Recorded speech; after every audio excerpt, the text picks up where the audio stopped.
إن الحمد لله نحمده ونستعينه ونستغفره ونعوذ بالله من شرور أنفسنا ومن سيئات أعمالنا من يهده الله فلا مضل له ومن يضلل فلا هادي له وأشهد أن لا إله إلا الله وحده لا شريك له وأشهد أن محمدا عبده ورسوله وصلى الله عليه وعلى آله وأصحابه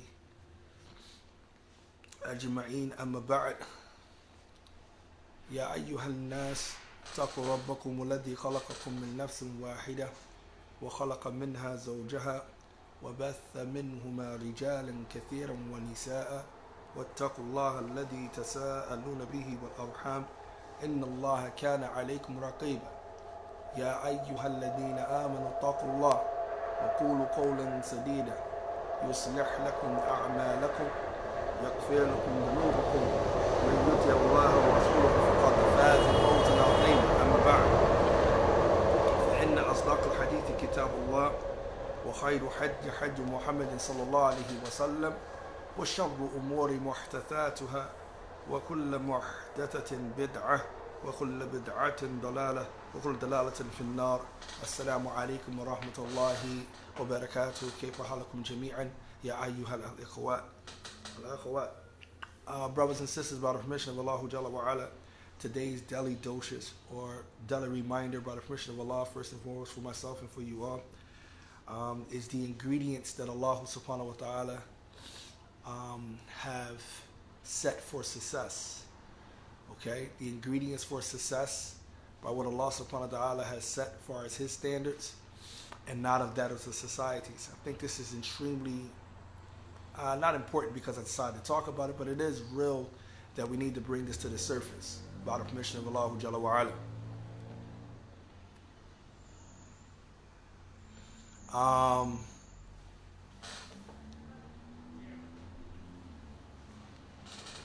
This talk here by the permission of Allah Jalla wa Ala is based off a tremendous statement. But before we begin, I want us to understand something very important. Fudail ibn Iyad, rahmatullahi ta'ala alayh. If y'all don't know about Fudail ibn Iyad, he used to be what we call a highway robber. His story is fascinating. He made Tawbah. He was from those who had from the Ta'ibin, and he became from the Imam of the Haramain. He have a tremendous statement where he says, "Laysa fil ardi shay'un ashad min tark ash-shahwa." He says this statement that there is nothing on the earth that is more difficult, more extremely difficult, or severe than the leaving off one's desires. And it made me think of the statement of Allah subhanahu wa ta'ala in the Quran, that Allah Jalla wa Ala, He mentions, فَإِلَّمْ يَسْتَجِبُوا. He tells Muhammad sallallahu alaihi wasallam, if they do not respond, if they do not answer or respond to what you're calling them to, that is because وَاتَّبَعُوا أَهْوَاءَهُمْ, that's because they follow their desires. Also the Prophet sallallahu alaihi wasallam, he says in authenticated hadith that whoever can guard what's between their legs and what's between their mouths, I guarantee them paradise, right? And it shows you that the shahawat is so strong that we are our own worst enemy. And that is a prelude to what we're going to be talking about today.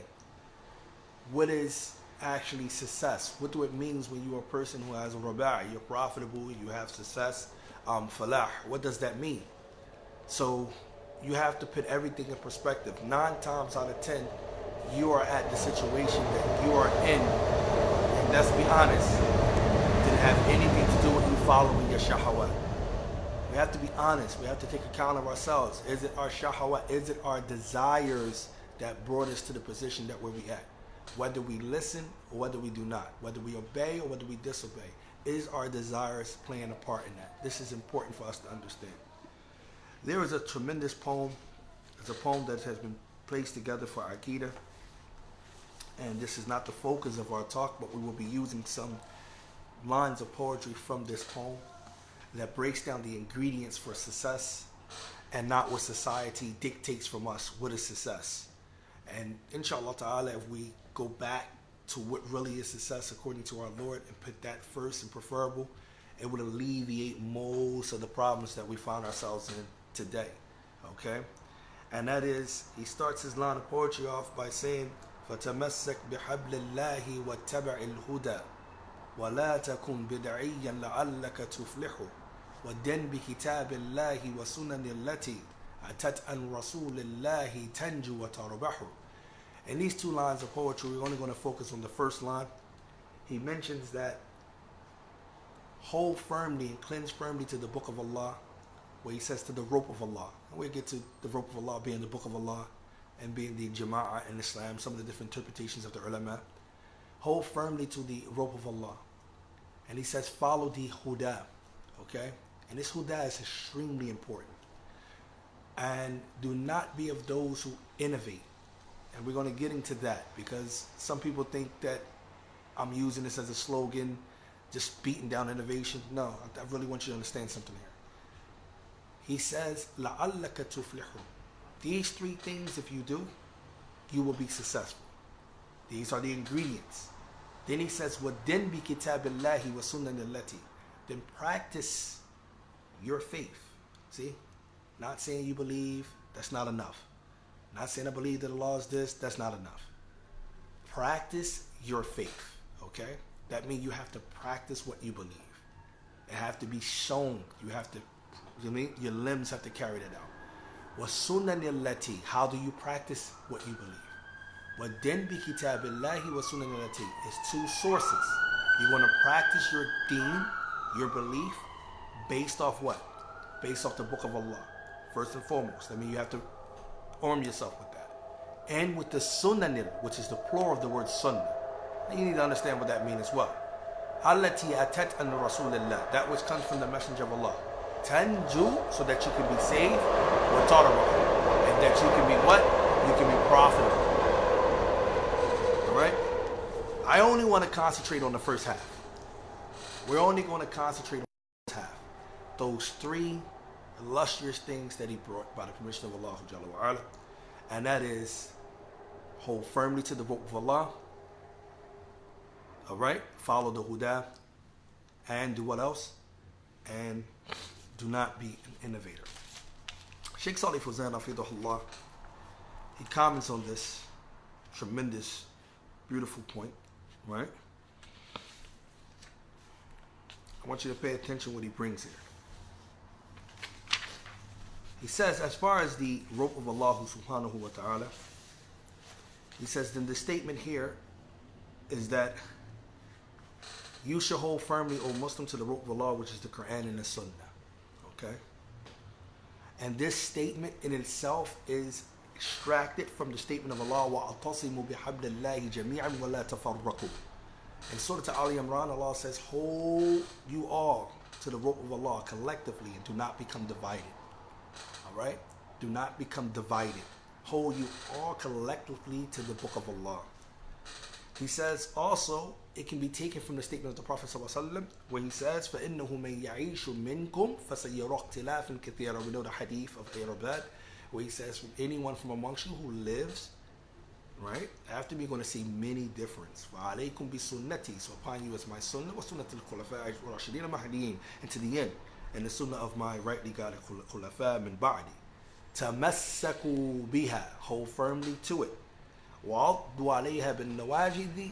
And bite down on it with your molar teeth. وَإِيَّاكُمْ وَمُحْدَثَاتِ الْأُمُورِ. And do what? And be aware of newly invented matters. فَإِنَّ كُلِّ مُحْدَثَةٍ bid'ah. For every newly invented matter. وَكُلَّ بِدْعَةٍ ضَلَالَةٍ as an innovation. And every innovation is going astray. This hadith actually support the line of poetry. Pretty much that's what he brought it. You can see the line of poetry that the author brought, that it support that line of poetry. Those three things are mentioned, if you notice. They are mentioned in there. Alright? He says, so we can see that this line of poetry in and of itself has been taken from both the Quran and the Sunnah. And it is the command to hold firmly to the rope of Allah. And the rope of Allah, as we said before, is the Quran and the Sunnah. Or with another expression, حَبْلُ اللَّهِ هُوَ وَحْيُهُ الَّذِي أَنزَلَ اللَّهُ عَلَى رَسُولِهِ سَوَاءٌ كَانَ الْقُرْآنَ أَوْ السُّنَّةَ. Or we can say that is another expression altogether, is that which Allah subhanahu wa ta'ala has inspired or revealed to his that which he has revealed, he sent down to his messenger. It's the same whether it's Quran or Sunnah. Tell you, holding firmly to the Book of Allah. What does that mean? We already said it's Quran and Sunnah, but really, what does that mean? He said we hold firmly to the Book of Allah. That means the Book of Allah is supposed to be an authority within your life. Do you understand? This is what it's supposed to be. It's supposed to be something that lead you, that guide you, that you take its consultations, that you take its instructions, that you take its commandments, that you stay away from its prohibitions, that you make it your friend, you make it your guide, you make it that thing which you always have in front of you. Now, let's be real and let's bring it to our lives, okay? Because we're talking about ingredients of success. Examine your life right now. How often is the Quran playing a part in your life? Examine your life. Throughout your daily life, how much do the Quran play a part in your life? Right? How do you know if you're in a good standing with Quran or you're not in a good standing with Quran? There should be some telltale signs that you should know. One of them, you don't read it. Another of them, you don't read it, you don't recite it, right? You don't learn it, and you can't ponder on it, right? So if none of these things are taking place, then the Quran is not an authority in your life. Then you already missing one of the key fundamental ingredients of success according to Allah's standard, right? That's what you're missing. You want to be successful. All of us do, right? So if you want to be successful, then why aren't you starting with the main component, the fundamental thing? Your groundwork, your basics, your foundation should be the Quran. That should it be. That means you should submerge yourself in understanding the Quran. You should submerge yourself in learning the Quran. You should submerge yourself in what? Reciting the Quran, reading the Quran, taking it as something that's a confidence in your life. Until you begin to do that, until you begin to hold on it, you will understand success. I want to bring some little bit more points before I go into the next point that he's going to bring. I want you to pay attention to this. He says,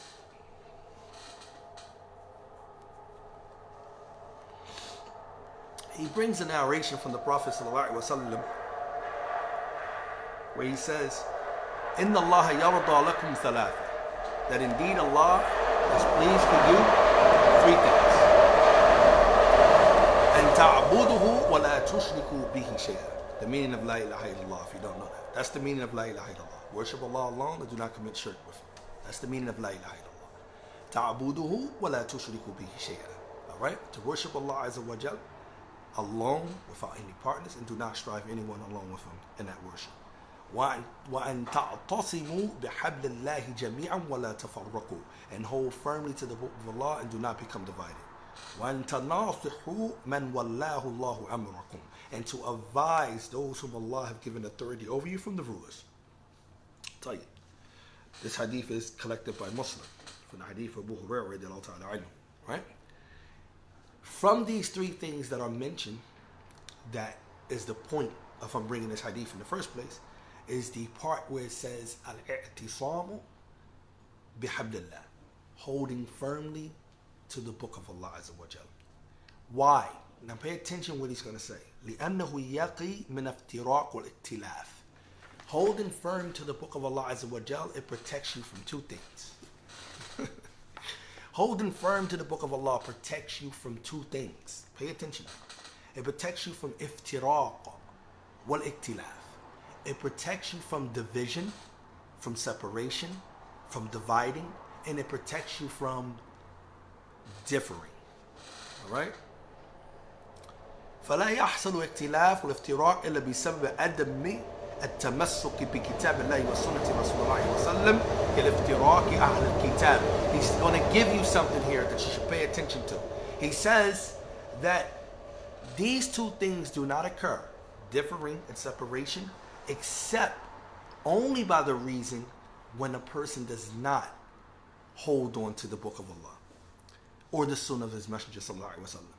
Like we have witnessed the separation and the differing that have occurred with the people of the book.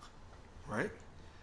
مع أن الله أنزل عليهم التوراة والإنجيل. Even though Allah has sent down to them books. He sent them down the Injil, right?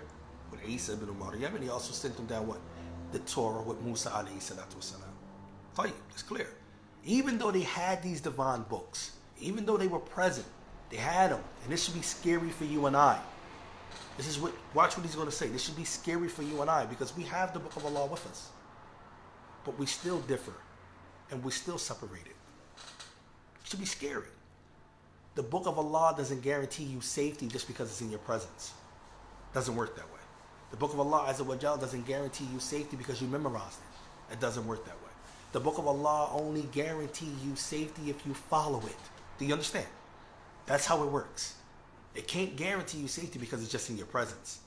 Oh, I got the Quran, it's on my windshield. I got the Quran, it's up top of my shelf. I got the Quran, it's wrapped up. I have it. See, I'm the people of the Quran. Alhamdulillah, I believe in Quran. See, I have Quran. I wrapped it up. I make sure nothing will touch it. No, the book of Allah doesn't work that way.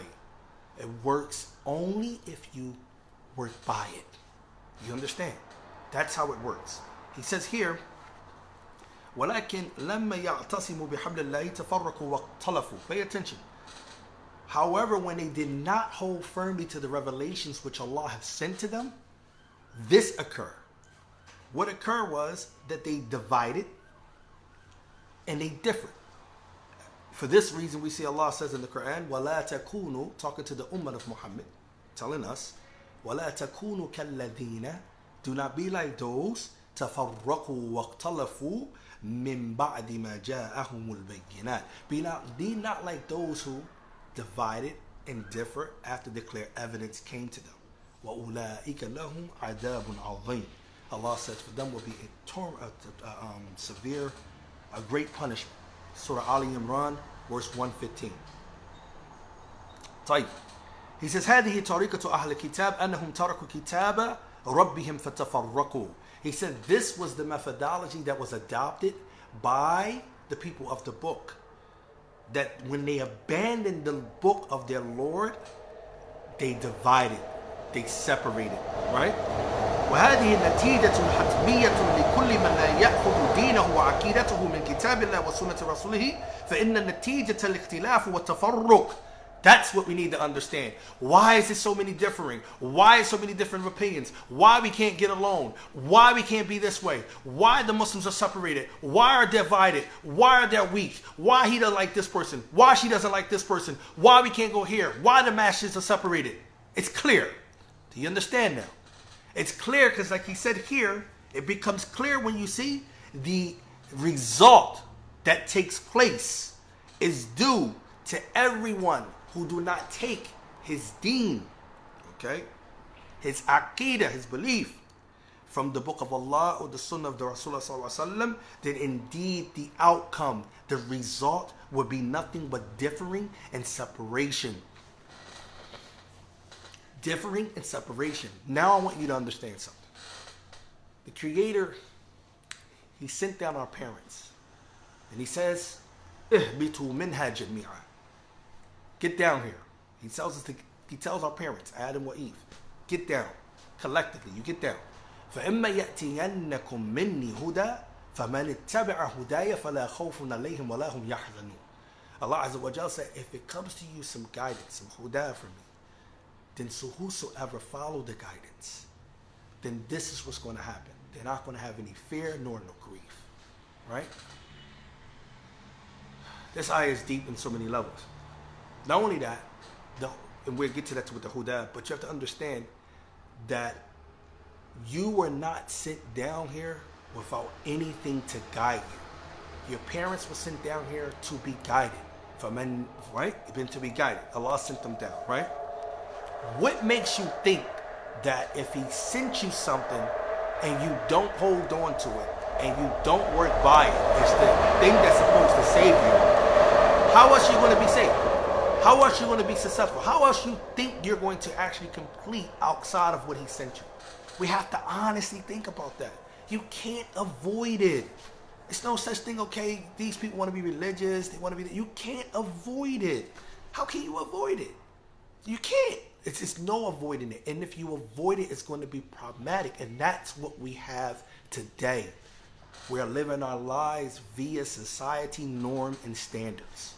We have become depressed. We have become humiliated. We have become sad. We have become people who are hopeless. We have become people who are despair. And then we have become people who have long procrastinating hope. We have become people who think that we supposed to be here when we don't supposed to be here. We have people who don't understand Qadr. We have people who don't understand the Creator. That's what it all equates to.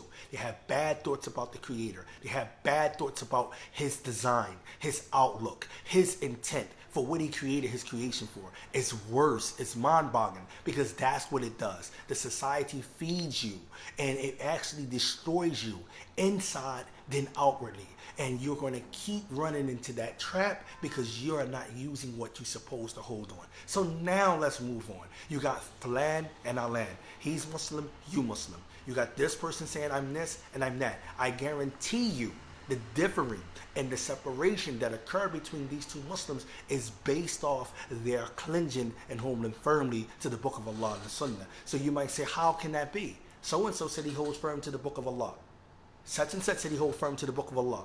Right? They both said they hold firm to the Book of Allah. But how do they hold firm to the Book of Allah? You understand? How do they hold firm to the Book of Allah? Holding firm to the Book of Allah is not just reciting it or memorizing His words. You have to have proper fahm. That proper fahm, understanding, only can come from one source. That's the Prophet ﷺ and his companions. It's only one source. There's no other source you can get it. Allah Azza wa Jalla says, "Inna anzalna ilayka dhikra litubayyina linnas ma nuzila ilayhim fi Surah An-Nahl." Indeed, we have revealed unto you the dhikr, meaning the Quran. Who's revealed unto who? Muhammad sallallahu alaihi wasallam. To do what? He used the lam ta'lil, litubayyina, in order for you to clarify. Litubayyina, in order for you to clarify. Who is you here? The Prophet sallallahu alaihi wasallam. Shaykh Al-Albani said, in this ayat, Allah has made Muhammad sallallahu alaihi wasallam the sharih, the explainer of the Quran. Litubayyina linnas ma nuzila ilayhim, to clarify and to explain to the people what has been sent down to them. So now, this excludes everyone who says we don't have to take hadith. This refutes them. Everyone who says we don't have to go back to the Prophet. We just have to take Quran. This excludes them. Because the verse itself tells you, لِتُبَيِّنَ لِلنَّاسِ مَا نُزِّلَ إِلَيْهِمْ, to clarify and to explain to the people what has been revealed to them. Meaning that you have the understanding, it's been revealed to you, and they need your understanding to understand it. Henceforth, you have companions. وَيَتَّبِعْ سَبِيلَ الْغَيْرِ سَبِيلِ الْمُؤْمِنِينَ. They follow away other than the believers. You have companions who were with you when the revelation was directly being revealed, and you explain things to them, what this meant versus what that meant. Like the Sahaba during the time of Ramadan, when Allah Azza wa Jal, He says, do not eat until the white thread or till this become distinctive from the black thread. He thought it was literally a thread. So he went home and he took a thread, he placed it under his bed, his pillow, and then he thought that that's what it was. The Prophet ﷺ said that's not what it was. And he explained to him what he was talking about and what it meant. He needed the sunnah to clarify it.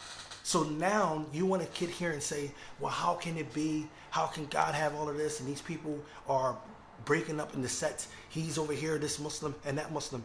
9 times out of 10, they are both claiming to follow the book, but only one of them can be right. And it depends on who is holding on to the proper understanding of the book. The first group that ever went astray from Islam are people who were holding on to the book. Actually, their recitation put the Sahaba recitation to shame. Their recitation of the book, their reciting of the book, put the companions' recitation to shame. These were people who actually was holding on to the book, quote unquote. But the Prophet ﷺ said about them that they are the dogs of shayateen. The dogs of hellfire. And he also says what? He said the kilabu jahannam. They're the dogs of hellfire. And he says that what? The Quran will not pass their throat. They don't have no faham. Do you understand? They don't have no understanding. You understand? Henceforth, you had people during the time of the Prophet ﷺ, they heard about the Prophet ﷺ past sins and future sins being forgiven. They said, look, we're going to do this, we're going to do this, we're going to do that, right? One said, I'm not going to marry no woman. One said, I'm going to fast, I'm not going to eat. One said, I'm actually going to what? I'm not going to sleep, I'm going to pray. What did the Prophet ﷺ say to these people? Showing you what again? That you need his understanding. So holding on to the book of Allah Azza wa Jal requires you to hold on to his understanding of the book. And that requires for you to hold on to his companions' understanding of the book. Do you see? فَعَلَيْكُمْ بِسُنَّتِي وَسُنَّةِ الْخُلَفَاءِ الرَّاشِدِينَ الْمَهْدِيِّينَ. Do you not see it? Upon you is to hold firm upon my sunnah and the sunnah that came upon you. So now that we got that clear, now that we understand this, you shouldn't be coming back and forth saying, oh Allah, how can you allow all of these different deviants or these different people bickering? Why we can't all get together under a united front? Why can't we just agree and then disagree? Why can't we just be Muslims? We are minorities here in the land of the kuffar. Why we can't be this? Now you see why. How can I be with someone who's telling me that Allah Azza wa Jalla did not speak to Musa when Allah said he spoke to Musa? Tell me this.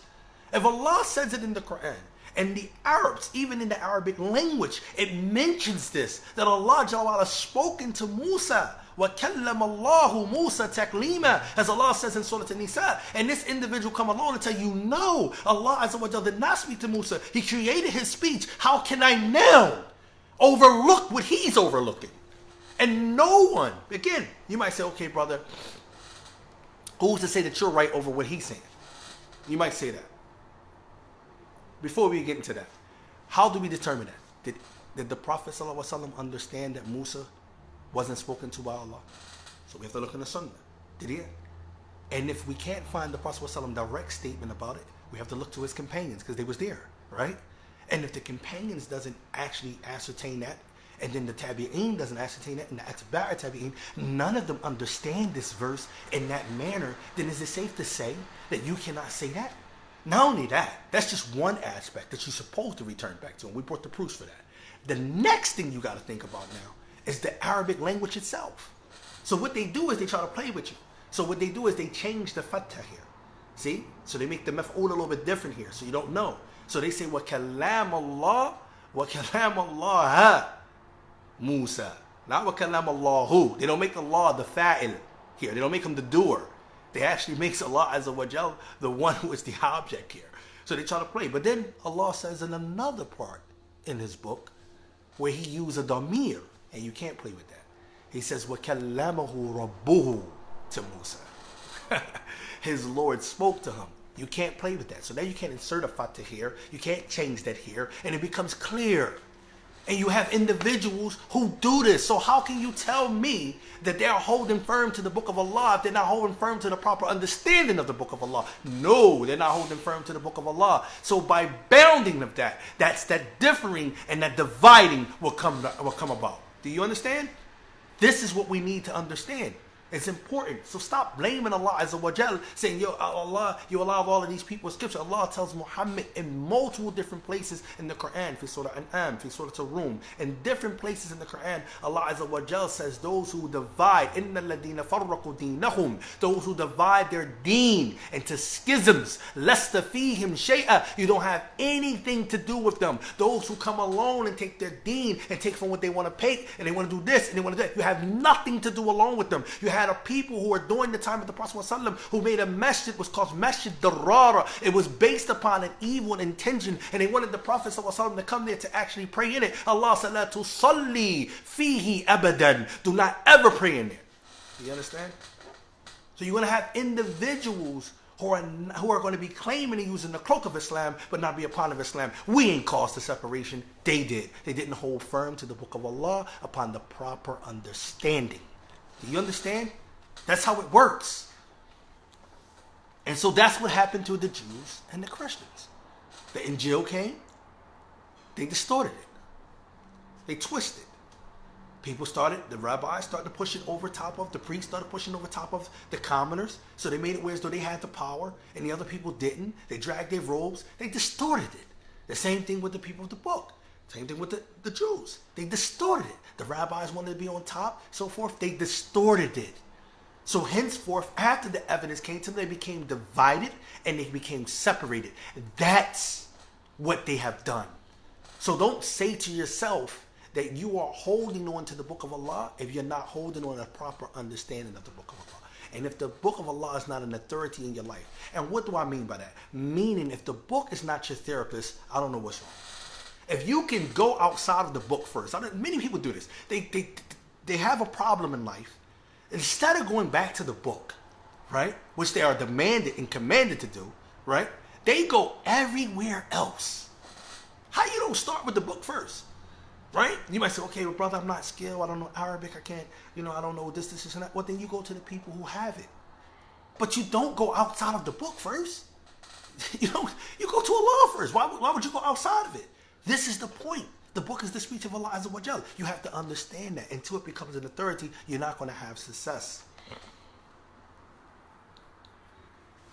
I wanted to bring that point, inshallah ta'ala, that he brought with that. And then I want to bring the point of bid'ah. And then we'll move on to the next thing. We all know about hidayah, guidance. Guidance is of two categories. Okay? We should know that guidance is of two categories.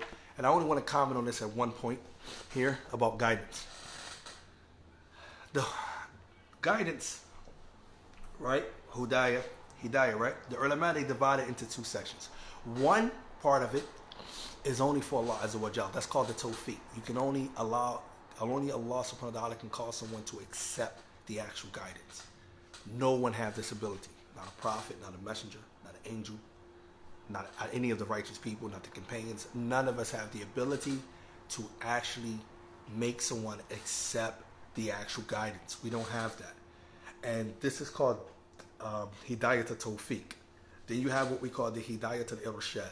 This is the type of guidance where each and every one of us, along with the prophets, the messengers, and their companions, and their, righteous people, every one of us have the ability to instruct or direct someone to something good. That don't mean they're going to accept it, but we have the ability to do that. This teaches two things that I want to talk about real quick. This teaches what we call control, all right? And I want to really talk about this because we really, really we have to know how to put things in its proper place. You have things you're going to have control over, and you're going to have things that you're not going to have control over. The norm is, whatever you have control over, that's your focal point. That's hidayah to irshad. Do you understand? Whatever you have a control over, that's your focal point. That's your responsibility. Whatever you do not have control over, as Allah tells you in the Quran, you say you hold firm to the Quran, then start holding firm to it. As He tells you in the Quran, whatever you don't have control goes where? In His hands. That means you shouldn't stress. You shouldn't worry yourself. You shouldn't do any of those different things over something you do not have control over. Do you understand that? This brings on anxiety, depression. And this also goes against what the Prophet ﷺ said in that beautiful hadith.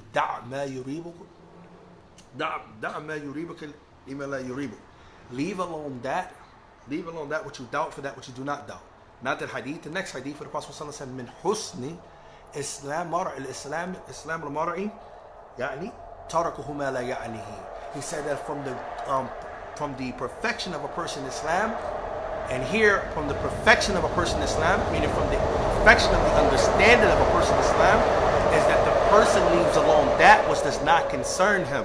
And this is important for all of our affairs. If we really do that, understanding what we have control over, hidayah to irshad, and understanding what we don't have control over, hidayah to tawfiq, we're going to be upon a lot of good. We're not going to be boggled down by life. It's going to give us a proper perspective. This is why we have to stop looking at success or what society want us to think success is. Because you ain't going to win in that game. You're going to be out of your mind, man. There's always going to be someone who's going to have more than you. There's always going to be someone who's going to have less than you. There's always going to be someone who has this and have that, and someone who's doing this or doing that. It's always the same. None of us have control over how tall we are, how short we are. None of us have control over that. What our complexion was going to be, what race we was going to come from. None of us have control over that. So why is I'm concerned about that? Why is I'm putting so much emphasis and focus on that? Why is I'm thinking I could become a perfectionist, which breeds depression? Why? Why do I have to live up to what someone else is telling me? Because I'm not holding firm to the book of Allah. He gave you the thing that's going to teach you to navigate through life. He gave you a book. Here goes the book. Stick to this. The book is divided into 3 sections. Stick to that. One portion of it is to Allah's Tawheed, His names, His attributes, His actions, His actions, His fi'liyah, all of those different things. So you know about your Creator, what your Creator wants from you, how to approach your Creator. All of that is there. He gave you that. Then He gave you about people who actually had the book, and they were dealing with people in their societies who went against the book, and how they behaved, and how they dealt with trials, how they dealt with life things, how things were an escape from them, that they dealt with death, they dealt with prison, they dealt with losing this, they dealt with this, they dealt with all types of trauma. You think you learned about trauma because you're in the 21st century? The word trauma comes in the 20th century, the 21st century. You think that these people didn't go through trauma? They didn't go through half of the things we didn't have? Come on, man. Tequila. They know about trauma. We get trauma. Everything's trauma now. Everything's mental health now. Everything's issues now. Everything this show is blast up now. No, they went through all that stuff too. They didn't even have half of the stuff that we have now. Can you deal with some of that? The harsher circumstances they have to live with, to go through? They didn't have certain things that we have in play now. You would say that we have it more easier than what they had it before. But their faith was more stronger than our faith today. Henceforth, why Muhammad said what? The people of the earlier times, the mushrikeen of the first generation, so in the time of the Prophet ﷺ, their shirk wasn't even worse than the shirk of our times. You understand? SubhanAllah Azim. So that's what I wanted to bring from the Hidayah. The last thing I want to bring in terms of the bid'ah, why is it so detrimental? Not because I want to pick on little person, not because I want to, puff myself, run around here talking about, I'm the same set. And everyone is going to hell, and I got it all right. I understand the deen, and you don't got it. That's not it. Innovation is so detrimental because of the simple fact. What it is saying is that you are placing something into something that was already perfected by the Creator. That He already gave you the perfect system, the perfect roadmap, the perfect safety and guidance, that it didn't need any additions, it didn't need any subtractions. And when you come in and do that, what you're doing is saying there was a flaw there. Do you understand? You're saying that you know better. You're saying that you actually have a better way than the way that it was actually. So it becomes detrimental. Henceforth, the ulama, they explain, why did the Prophet ﷺ warn against bid'ah so much and there wasn't no innovation during his time? Why? Because of the severeness of that situation. That's what innovation does. It's worse than a person who have rabies. There's no hope for someone who's upon innovation because they believe what they're doing is getting them closer to the Creator anyway. You understand? This is why it's so detrimental. And wallahi, we started this talk off with the statement of Fudayl ibn Iyad. You want to know the funny thing, why it's so amazing? We started this statement off about there's nothing more difficult on this earth except leaving off your desires. Innovation is bred from desires. Do you understand that? Innovation is born out of desires. Do you know that? It comes from an individual desiring what that person wants. Henceforth, it comes in the Athar, and it's on different Athars from Ibn Umar, radiallahu ta'ala anhuma, that after Fajr, an individual who got up, he made 2 rak'ats, 2 units of prayer after Fajr. And Ibn Umar said something to the man when he done. He said, SubhanAllah, The man said, Ibn Umar asked him, he said, what are you doing? He said, I'm offering salat. He said, SubhanAllah. He says, so the man said to him, is I'm going to get punished because I offer salat? I offer 2 units of prayer. Is I'm going to get punished? He said, no, Allah is not going to punish you because you offer salat. He's going to punish you because you contradict the sunnah. He's going to punish you because you contradicted the sunnah. It's so much wisdom in this statement that we don't have time to go into all of it, but it goes along the verse where Allah Azza wa Jalla says, فَلْيَحْذَرُ الَّذِينَ, so let those who what? يُخَالِفُوا أَمْرِهِ, who opposes his command, meaning the command of the Prophet ﷺ, that there will be al-musiba, something will afflict them. So Ibn Umar was telling the man, there isn't no prayer after Fajr. And just because you want to pray and you desire to pray, it still have to be tawqifiyya. It's restricted to text. And the Prophet ﷺ didn't do that.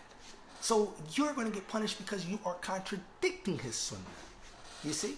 If he's sent down to be the guide and the one you must follow in understanding the deen that he sent down, and you contradict that, that becomes a problem. And most people don't really realize that because they are chasing their desires. You understand? This is why it's so detrimental. Individual argue with you night and day. Oh, those people just bigots. They are fundamentals. They are extremists. They don't want to do nothing in life. They don't want nothing good. They don't want this. They don't want that. They just want to be backwards. They want to be stuck in the Stone Age or stuck back here. No, you're wrong. That's not what we're saying.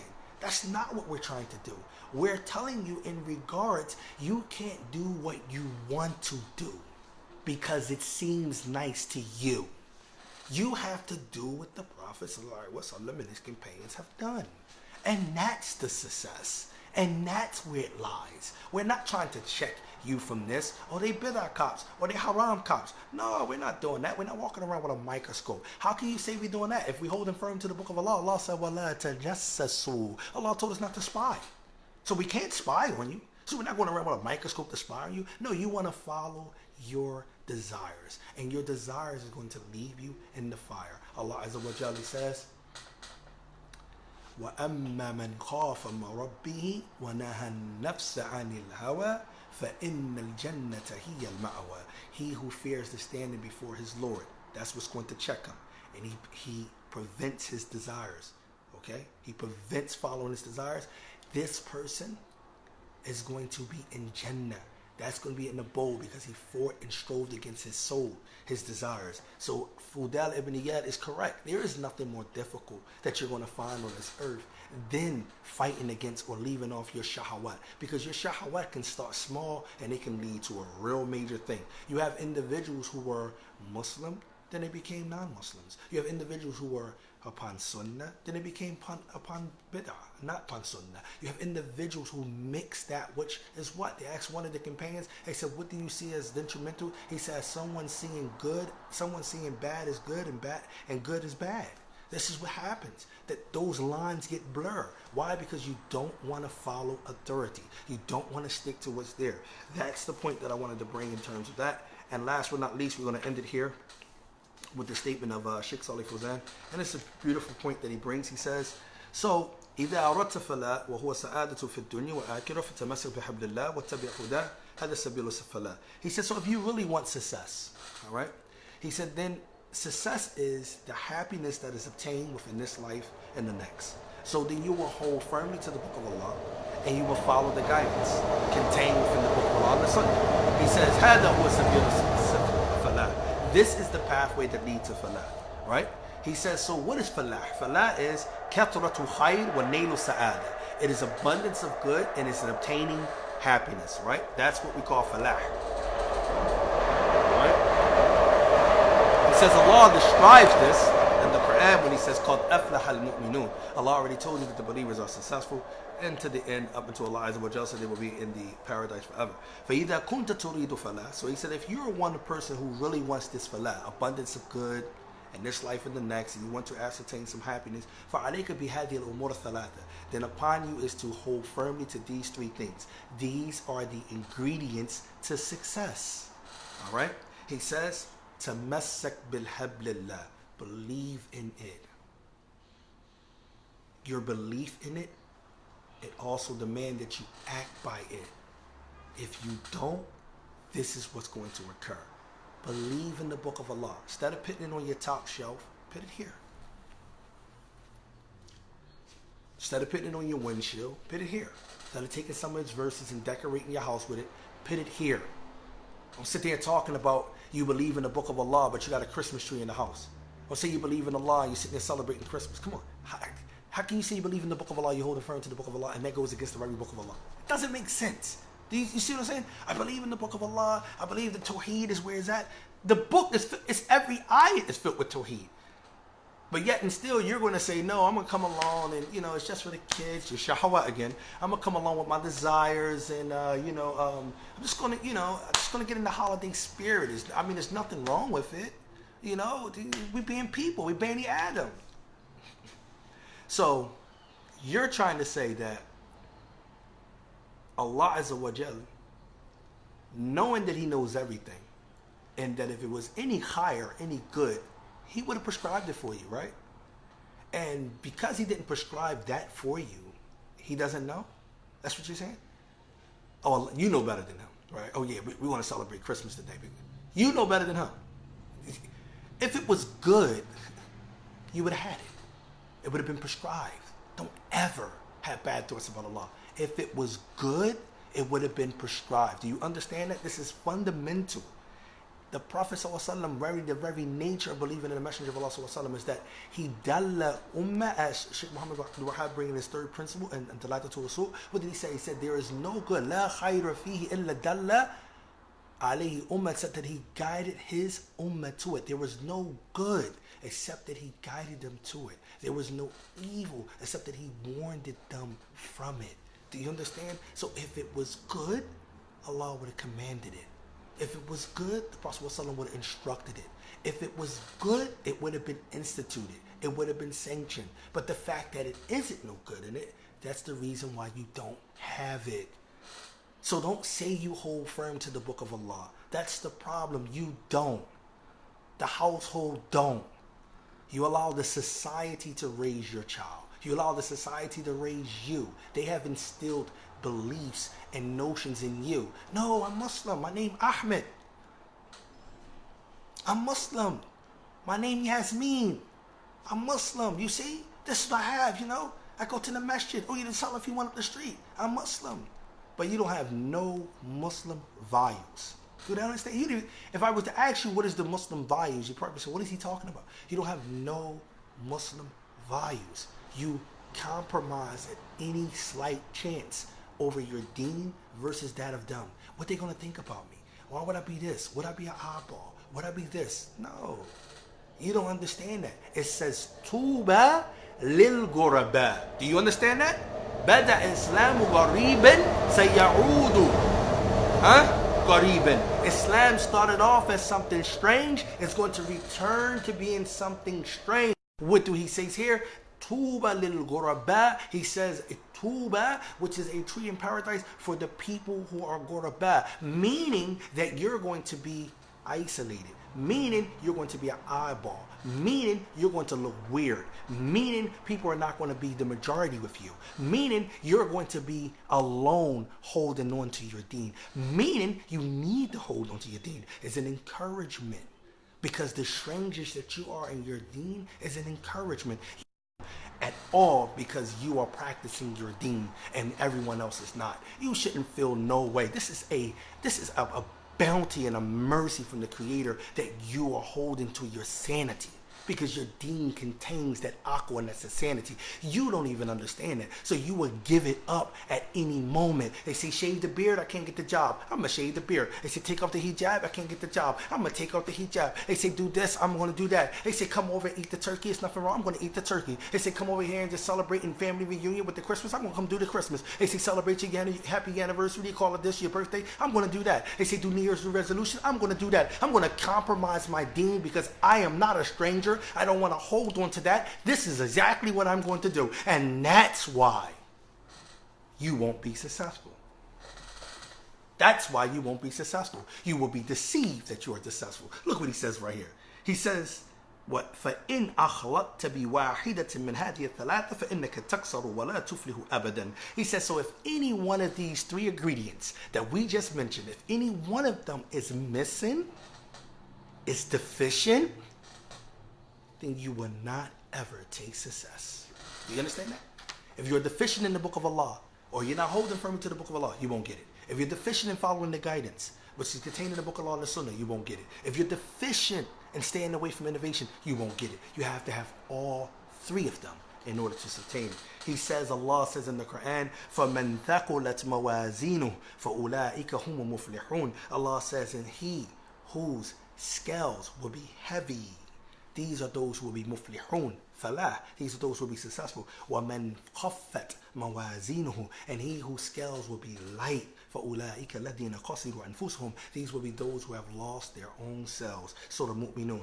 فَضِدُّ الْفَلَاحِ. So the Shaykh said the opposite of success is khasara, loss. وَلِيَعْذُ بِاللَّهِ. He said, وَلَمْ يَكْسَرُوا أَمْوَالٍ. No, they didn't become lost because they lost their wealth. He says, بَلْ خَسِرُوا أَنفُسَهُم. They lost their own souls. There is no death in Islam. Do you know that? There is no death in Islam. You say, brother, what are you talking about? It's a physical death, separation, your soul from your body, but your soul don't die. That's the correct belief by Ahl Sunnati wal Jama'ah. Your soul don't die. Allah Azza wa Jalla made it clear in Surah Al-Inshiqaq. He said you're going to go from one stage to another. Do you understand? This is why you have what? Paradise is everlasting. Hellfire is everlasting. The soul doesn't die, man. Don't you understand that? The only death is the separation of your soul from your body. There is no death, man. You understand that? He's making it clear here. So you cause your soul to be lost for eternity. That's why I'm trying to make you understand what's going on here. This is what you're gambling with. This is what you're tossing with. You're tossing with that soul, that nafs. And he says, وَكَوْنُ إِنسَانَ يَكْسَرُ نَفْسَهُ هَذَا أَشَدُّ أَنْوَاءِ الْخَسَارَةِ وَلِيَعْذُ بِاللَّهِ. And he says that the person will cause his own self to be lost. And he says this is the most worst type of forms of loss.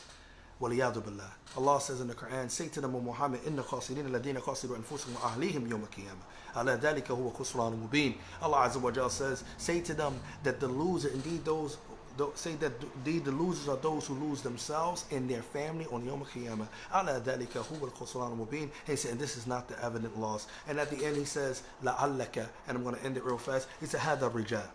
He said, this is hope. لأن عقيدة صحيحة ألا نجزم لأحد بفلاح إلا من شهد له الرسول الله صلى الله عليه وسلم جاء في القرآن أنه من أهل الفلاح. And this is a beautiful Aqidah point that we need to understand. We cannot bear witness or testify that anybody is from the people of the paradise or the people of the fire unless Allah subhanahu wa ta'ala and His messenger and authenticated hadith actually confirmed that, or is confirmed in the Quran. Do you understand that? We don't walk around saying so-and-so is going to be in the fire, so-and-so is going to be in paradise. That's not what we do. Why we have to have a text? Only Allah subhanahu wa ta'ala and His messenger can actually do that, so we don't go around infirming that. He says also, أما ما لم يأتي في الكتاب والسنة فتعيينه عنه من المفلحين فإننا لا نجزم له بالفلاح. This is important.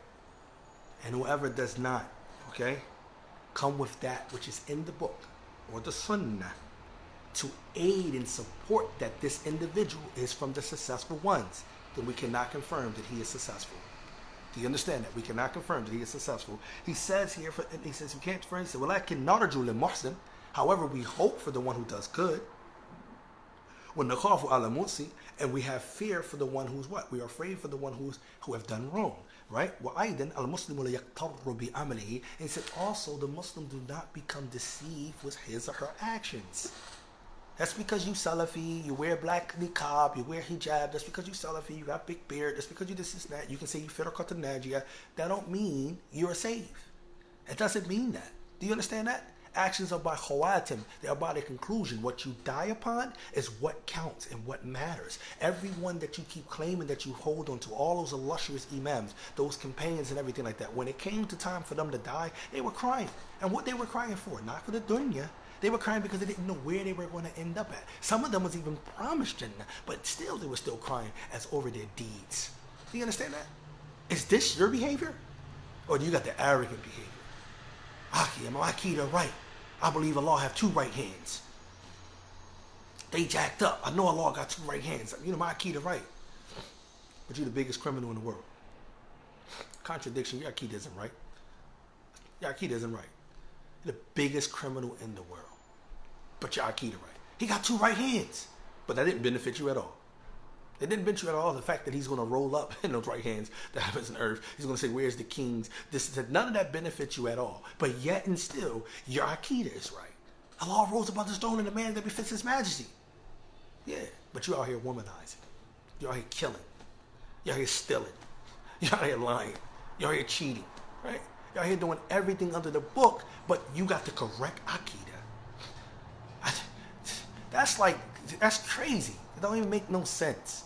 It's the Aqidah which stops the other stuff. Do you understand that? Henceforth, he started with the Tawheed of the heart, purifying and purging the heart so they can give up the drinking, they can give up the robbing, they can give up this, they can give up that. That was the thing that stopped them. He didn't start with don't do this and don't do that. He worked it on connecting them to himself. So now you're telling me that if you had the correct Aqidah, that means that your actions wouldn't be correct? It doesn't go that way, right? Your actions have to be correct if you have the correct Aqidah. If you don't, that means you don't have the correct Aqidah. You understand? This is why we cannot be deceived by our actions. We got to pray and beg Allah Azza wa Jal to really accept whatever is from us, because we don't know if it's accepted. We have to. We always have to remain humble. Always. I beg Allah Azza wa Jal to make me humble. Jibreel alayhi salam advised the Prophet to be a humble messenger. Beg to be humble. Always be humble. Not for the people, not for this, but be humble. Because you don't know where you're at with Allah. You don't. It ain't about how many deeds you do. It ain't about what you don't do. You don't know where you're at. That's the beauty of it. And it's supposed to keep you on your toes. And the point of you hoping that Allah Azza wa Jalla accept your efforts. And you're fearing that Allah subhanahu wa ta'ala can punish you. And you're loving the fact that Allah subhanahu wa ta'ala has guided you and gave you this. This is the part. But if you're walking around being deceived by your actions, you got another thing coming. And that's what Sheikh Salih Fawzan is saying here. He's saying that that a person does not become what? A person does not become deceived by his action. Let's end it here. He says, everything I just said, he said, nor does he as a person that only relies on hope from Allah Azza wa Jalla, he doesn't do any actions. Because this is the pathway of those who are astray. And this is the praiseworthy type of hoping. He says in the correct way, in the most praiseworthy type of way of having hope is doing it along with righteous actions. So the person takes on the means and then he places hope in Allah Azza wa Jalla. So he takes on the means, places hope. I wanted to bring that as a morning doshis, inshallah ta'ala, as a benefit for all of us. Please, let's start examining, inshallah ta'ala, for ourselves. If you're saying you hold on to the book of Allah, then really look at how much the book of Allah plays in your life. All right? That's how you need to really start examining that. Don't say you hold on to the book of Allah if it's really not a part of your life. If you don't consult with it, if you don't live by it, if you don't, recite it, you don't read it, you don't learn it, you don't reflect on it, then you're not holding firm to the book of Allah. You can forget that, right? And if you're saying you're following the guidance, then understand that the guidance is of two types: those which you have control over and that which you don't have control over. And realize that guidance is going to be contained found in the book and the sunnah, and make sure you understand that. And also stay away from anything that's newly invented. Anything that Allah or His Messenger have not sanctioned, stay away from it. I don't care if it seems good to you. I don't care if it seems good to the person who's doing it. You stay away from it, period. Right? No one know better than Allah Azza wa Jal. No one actually can say that Allah made a flaw. If it was any good in it, He would have sanctioned it. If it wasn't any good in it, He did not sanction it. That's the way it goes. This how you stay with it, inshallah ta'ala. Tell you, okay? That's what I want to bring, and that's the ingredients for success. Inshallah ta'ala, what we said I was incorrect in our translation of this. By the way, the book that we were coming from is named, is the famous poem called Al-Ha'iyah, Sheikh Salih Fawzan explanation. We were, by the permission of Allah, we was aided, me and another brother, we was able to actually translate the book. The book is actually in English. Also, the other brothers, they translated Sheikh Abdul Razak al-Badr explanation of it. It's a beautiful poem. If you get a chance, get it, inshallah ta'ala. Subhanakallah wa bihamdik. Ashhadu an la ilaha illa anta astaghfiruka wa atubu ilayk. So if you miss Fajr, what should you do if you miss Fajr? If you miss Fajr, what should you do? Say you didn't wake up for Fajr in the morning, what you should do? Actually, what you should do, as is based off the hadith of the Prophet ﷺ, he says that if any one of you miss prayer due to sleep or forgetfulness, then you should pray it immediately when you remember. You should pray it immediately when you remember. You should pray. Some of the scholars, they have alluded that as a sign of hypocrisy. If a person does not pray once they remember that they missed the prayer and they let the prayer delay out and they do not pray, this is a sign of hypocrisy. So if you miss Fajr, inshallah ta'ala, which will happen, is from Bani Adam, is a hadith in Bukhari that the Prophet ﷺ missed Fajr. Bilal went to sleep right before it was time to call the Adhan. But when he got up, he ordered Bilal to call the Adhan, he made the wudu, and he performed the salat. So you should pray it when you remember it. That's what you should do when it comes to missing Fajr. Bi-idhnillah, Allahu a'lam, Allah knows best. Subhanakallahumma bihamdika, ashhadu an la ilaha illa anta astaghfiruka wa atubu ilayk. Jazakallahu khairan.